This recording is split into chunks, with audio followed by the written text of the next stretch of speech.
বৰষুণৰ বতৰা আহিছে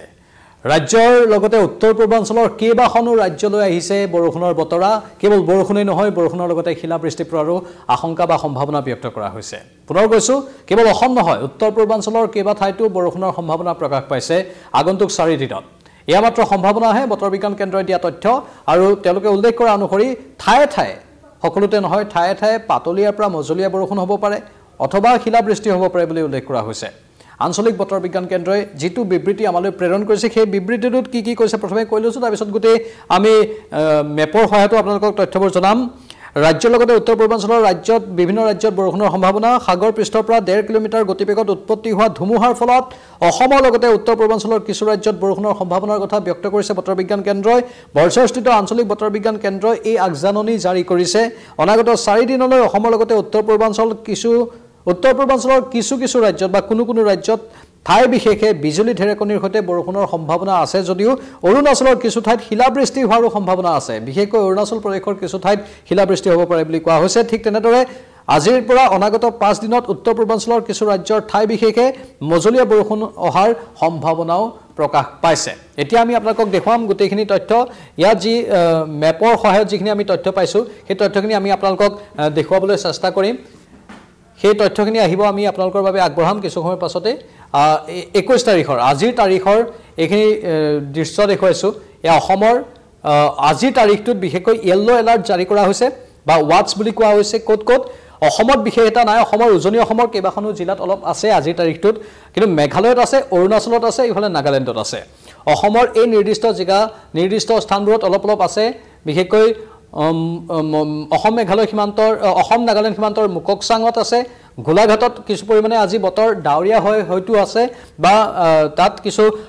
সম্ভাৱনাৰ কথা প্ৰকাশ কৰা হৈছিল জুৰহাটত কিছু আছিলে সম্ভাৱনাৰ কথা আজিৰ দিনটোত কিন্তু অৱশ্যে হেয়া দৃষ্টি দিবলৈহে কোৱা হৈছিল তিনিচুকীয়াত আছিলে আৰু ইফালে ডিব্ৰুগড়ত আছিল আৰু গুৱাহাটীৰ বতৰটো আজি ফৰকাল গুৱাহাটীত আজি প্ৰখৰ ৰ'দ দিনৰ ভাগত দেখিবলৈ পাইছো আমি কাইলৈৰ দিনটোত কি হ'ব কাইলৈৰ দিনটোত 22 তাৰিখৰ দিনটোত এয়া অসম সহ উত্তৰ পূৰ্বাঞ্চলৰ ছবি এয়া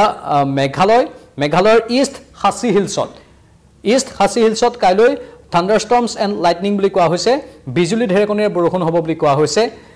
নগাঁৱত কাইলৈৰ দিনটোত থান্ডাৰষ্টৰ্মছ এণ্ড লাইটনিং বুলি কোৱা হৈছে আৰু কাইলৈৰ দিনটোত নগাঁৱত এনে ধৰণৰ বতৰ বা পৰিৱেশ থাকিব বুলি কোৱা হৈছে কাৰ্বি আংলঙতো কাইলৈৰ দিনটোত বতৰ ডাৱৰীয়া হৈ থাকিব পাৰে বুলি কোৱা হৈছে বতৰ বিজ্ঞান কেন্দ্ৰৰ তৰফৰ পৰা আনফালে হুজাইতো কাইলৈৰ দিনটোত বতৰ ডাৱৰীয়া হোৱাৰ সম্ভাৱনাৰ কথা প্ৰকাশ পাইছে বাকি উত্তৰ পূৰ্বাঞ্চলৰ আন ৰাজ্যখিনি কথাও আমি জনাম আৰু ডিমা হাছাওতো কাইলৈ বতৰ ডাৱৰীয়া হোৱাৰ সম্ভাৱনাৰ কথা প্ৰকাশ পাইছে আৰু এফালে নাগালেণ্ডৰ ওখা জিলাতো কাইলৈ বতৰ ডাৱৰীয়া হৈ থাকিব থান্ডাৰষ্টৰ্মছ এণ্ড লাইটনিং হ'ব বুলি কোৱা হৈছে আৰু ইফালে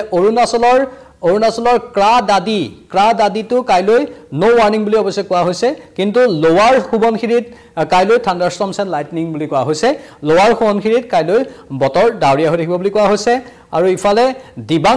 অৰুণাচলৰ দিবাং ভেলীটো বতৰ ডাৱৰীয়া হৈ থাকিব বুলি কাইলৈৰ দিনটোত কোৱা হৈছে আনফালে 23 ফেব্ৰুৱাৰীৰ কথা যদি কওঁ 23 ফেব্ৰুৱাৰীৰ দিনটো আপোনালোকে চাওক 23 ফেব্ৰুৱাৰীৰ দিনটোত অসমত বতৰ ফৰকাল থাকিব অসমৰ চাওক গোটেইখন সেউজীয়া হৈ আছে এই মেপখনত গোটেই সেউজীয়া মানে অসমত কোনো ধৰণৰ ৱাৰ্নিং নাই কিন্তু তাৰ বিপৰীতে ৱাৰ্নিং ক'ত আছে ৱাৰ্নিং আছে অৰুণাচল প্ৰদেশৰ পাপুমপাৰেত থান্ডাৰষ্টৰ্মছ এণ্ড লাইটনিং হ'ব বুলি কোৱা হৈছে 23 ফেব্ৰুৱাৰী ইফালে আন এটা জেগা হৈছে অৰুণাচলৰ ইষ্ট চিয়াঙত বতৰ ডাৱৰীয়া হৈ থাকিব বুলি কোৱা হৈছে ধুবুৰীত অৱশ্যে অসমৰ এটা প্ৰান্ত থাকি গৈছিল অসমৰ এটা প্ৰান্ত ধুবুৰীত অৱশ্যে বতৰ 23 তাৰিখৰ দিনটোত ডাৱৰীয়া হৈ থাকিব পৰহি ডাৱৰীয়া হৈ থাকিব বুলি কোৱা হৈছে আৰু ইফালে মেঘালয়ৰ ৱেষ্ট খাসী হিলছত বতৰ ডাৱৰীয়া হৈ থাকিব বুলি কোৱা হৈছে 24 ফেব্ৰুৱাৰীত কি কোৱা হৈছে 24 ফেব্ৰুৱাৰীত কোনো ধৰণৰ ৱাৰ্নিং অসম তথা উত্তৰ পূৰ্বাঞ্চলৰ এখনো ৰাজ্যত নাই এখনো জিলাত নাই ইয়া চাওক 24 ফেব্ৰুৱাৰীত সম্পূৰ্ণৰূপে সেউজীয়া হৈ আছে এটাও ৱাৰ্নিং 24 ফেব্ৰুৱাৰীত নাই বুলি কোৱা হৈছে 25 ফেব্ৰুৱাৰীত কি হ'ব 25 ফেব্ৰুৱাৰীত কোৱা হৈছে 25 ফেব্ৰুৱাৰীতো কোনো ৱাৰ্নিং নাই বুলি কোৱা হৈছে 25 ফেব্ৰুৱাৰীত ৱাৰ্নিং নাই আৰু 25 ফেব্ৰুৱাৰীত ৱাৰ্নিং নাই মানে ভাল কথা, কাৰণ এডভান্টেজ আছামৰ কাৰ্যসূচী আছে আপোনালোকে সকলোৱে জানে, আৰু সেই নিৰ্দিষ্ট সময়ত আৰু প্ৰধানমন্ত্ৰীও যিহেতু আহিব এই 24, 25, 26 এই তিনিটা তাৰিখত, সেয়েহে বতৰ কিছু পৰিমাণে ফৰকাল হৈ থাকিলে ভালেই বাৰু, অনুষ্ঠানবোৰ সুকলমে হৈ যাব। এয়া হ'ল বতৰৰ আগলি বতৰা, বতৰ বিজ্ঞান কেন্দ্ৰৰ তথ্য অনুসৰি দিয়া বতৰৰ আমি আপোনালোকক জনালোঁ। ঠায়ে ঠায়ে কিছু বৰষুণ হ'ব পাৰে বুলি উল্লেখ কৰা হৈছে, ঠায়ে ঠায়ে বতৰ ডাৱৰীয়া হ'ব পাৰে বুলি উল্লেখ কৰা হৈছে, আৰু ইতিমধ্যে আমি মেপৰ আকাৰত আপোনালোকৰ বাবে আগবঢ়ালোঁ ক'ত ক'ত বতৰ ডাৱৰীয়া হৈ থাকিব, ক'ত ক'ত বতৰ কিছু পৰিমাণে সেমেকা হৈ থাকিব। আৰু অধিক তথ্যৰ বাবে আপোনালোকে নিউজ 18 অসম নৰ্থ ইষ্ট চাই থাকক। পৰৱৰ্তী সময়তো আমি পোনপটীয়া সম্প্ৰচাৰ আনি থাকিম। নমস্কাৰ।